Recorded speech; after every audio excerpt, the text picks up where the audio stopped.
कहाँ है श्री कृष्ण की मुकुट और बांसुरी। जी हाँ दोस्तों, आज इस वीडियो में हम यही जानेंगे कि श्री कृष्ण के मुकुट और बांसुरी आज के वक्त में कहाँ है। तो इस वीडियो में आप बने रहें ये जानने की। यह बात जानने के लिए हमें द्वापर युग में जाना होगा। यह बात कृष्ण जी के जन्म के कुछ समय बाद की है। कृष्ण जी और उनके बाल सखा यमुना तट के किनारे गए थे खेलने के लिए। साथ में बलराम जी भी थे। वह वहाँ खेल रहे थे। उसी वक्त वहाँ पे बछड़ों का, गाय के बछड़ों का झुंड आ रहा था और वह वहाँ पे देखे और बाल सखाओं ने बोला उनके कि देखो कृष्ण, हमें खेलते हुए देखकर कैसे ये बछड़े खुश हो रहे हैं। यह देख के कृष्ण जी भी प्रसन्न हो गए और उन्होंने उनके साथ खेलना शुरू कर दिया। उनके साथ खेलते खेलते कृष्ण जी ने एक चीज़ वहाँ पे नोटिस किया कि एक बछड़ा जो है उसमें कुछ अजीब सा दिख रहा है। तो कृष्ण जी को शक हुआ, तो उन्होंने बलराम जी को देखा और बोला यहाँ पे कुछ गड़बड़ होने वाला है, कुछ घटित होगा यहाँ पे। तो बलराम जी सतर्क हो गए अपनी तरफ से। उनके बाल सखाओं को नहीं पता था कि कुछ होने वाला है। वो अपने मस्त मगन में खेल रहे थे। अचानक से वह बछड़ा जो अलग दिख रहा था वह कृष्ण जी पे आक्रमण कर दिया, हमला कर दिया। कृष्ण जी एक कदम पीछे लिए और उस बछड़े के पूंछ को पकड़ा और जोर से घुमा के सामने एक पेड़ पे दे मारा। फिर वह जो बछड़ा था, बछड़ा रूपी राक्षस था, वो अपने असली रूप में आया।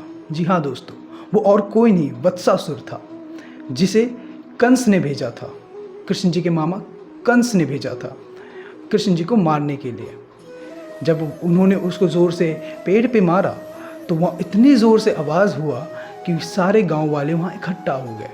जब गांव वालों ने देखा कि यहाँ एक राक्षस गाय के रूप में, एक बछड़े के रूप में आया और कृष्ण जी पे हमला किया और कृष्ण जी ने उसे बछड़े के रूप में ही उन्हें मारा, तो उन्होंने, वहाँ के बड़े बुजुर्गों ने कहा कि देखो कृष्ण, ये तो गौ हत्या का पाप लग गया है तुम पे, क्योंकि जब तुमने इस राक्षस को मारा तब यह एक बछड़े के रूप में था, एक गाय के रूप में था। वैसे कृष्ण जी को पता था कि ये कोई पाप नहीं है, फिर भी क्या है कि कृष्ण जी एक मानव रूप में जन्म लिए हैं, तो उन्हें ये संसार के तौर तरीक़ों को फॉलो करना ही था। तो उन्होंने बोला ये तो ठीक है, अगर ये मेरे ऊपर पाप लगा तो मैं कैसे इस पाप से मुक्ति पाऊँ, बताइए। तो सारे बड़े बुजुर्गों ने अपने से एक दूसरे से बातचीत करी, वार्तालाप करा और कहा कृष्ण जी को कि तुम्हें पूरे संसार में जितने भी पवित्र नदियाँ हैं उनमें स्नान करना होगा। तो कृष्ण जी बोले ठीक है, लो स्नान कर लेते हैं। तो उन्होंने अपनी बांसुरी उठाई और ज़ोर से ज़मीन पे दे मारा और वहाँ पे एक गड्ढा हो गया और पूरी दुनिया में जितने भी पवित्र नदियाँ थी सबके पानी वहाँ पे इकट्ठा होने लगी और देखते ही देखते वो एक कुआं का निर्माण हो गया। फिर श्री कृष्ण ने अपने मुकुट और बांसुरी को बगल में एक रखे शिला पर, पत्थर का एक शिला था, वहाँ पे रख दिया और वह उस कुएं में गए और नहा लिए। और जब वो बाहर आए तो उन्होंने बोला ठीक है, मैंने पूरे दुनिया के सारे पवित्र नदियों से स्नान कर लिया है, अब मैं पाप से मुक्त हूँ। तो सब लोग, जितने भी वहाँ पे गांव वाले, उनकी लीला देख के बहुत प्रसन्न हुए और उन्होंने बोला हाँ, अब आप इस पाप से मुक्ति पा चुके हो। फिर वो चले गए वहाँ से। फिर कुछ दिनों बाद फिर से कृष्ण जी और उनके बाल सखा वहाँ पे आए और वहाँ पे देखा कि जहाँ पर उनका मुकुट और बांसुरी रखा था वहाँ पे उनके मुकुट और बांसुरी की आकृति छप गई है। यह देखकर सब अचंभे हो गए। उन्होंने देखा एक और लीला, श्री कृष्ण की लीला उन्होंने देखी और बहुत ही मन प्रसन्न हुए। और वह शिला और कहीं नहीं, ब्रजधाम के भांडेर वन में अभी भी स्थित है। उसे वहाँ पे अभी भी आप अगर वहाँ जाओगे तो उस पत्थर पे आप देखोगे कि कृष्ण जी की मुकुट की आकृति हूबहू छपी हुई है। आप कभी जाओगे वहाँ तो मैं बोलूँगा कि आप ज़रूर जाएं, वहाँ पे जाके ये लीला देखें कि कैसे कृष्ण जी ने ये लीला रचाई। वह कुआं अभी भी वहाँ पे है। कृष्ण जी के बांसुरी को लेकर एक लोक कथा है। पहले ही बता दूँ दोस्तों, लोक कथा का मतलब होता है जो बातों से फैली हो कथा। इसका ना जिक्र किसी भी पुराणों में है, ना विष्णु पुराण में है, ना महाभारत में है, ना भगवद गीता में।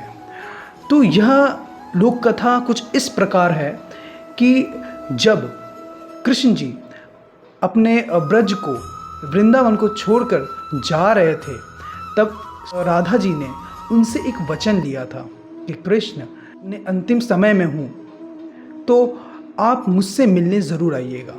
तो श्री कृष्ण ने उन्हें वचन दिया कि आप बस मेरा नाम ले लीजिएगा, मैं आपसे कहीं भी हूँगा, मैं आपसे मिलने ज़रूर आऊँगा।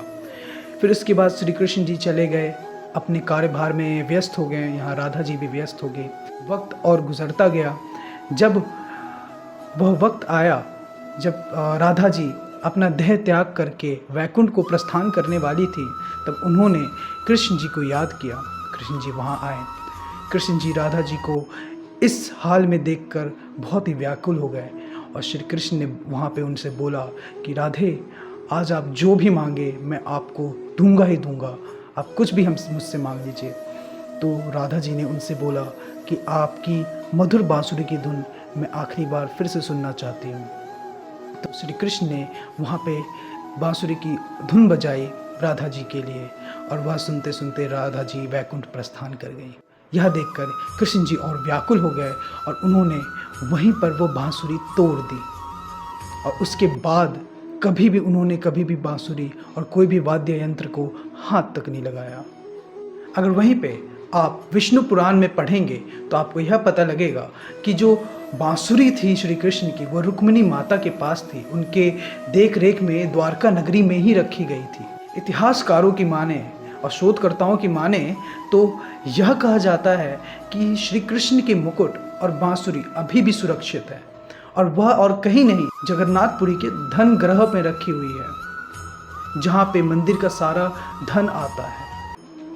ऐसी कई सारी लोक कथाएं हैं और कहीं पे भी यह वर्णन नहीं मिलता है कि श्री कृष्ण की बांसुरी और मुकुट एक्चुअल में कहाँ है। ऐसा कोई प्रूफ नहीं है। ये सारी एक लोक कथा है।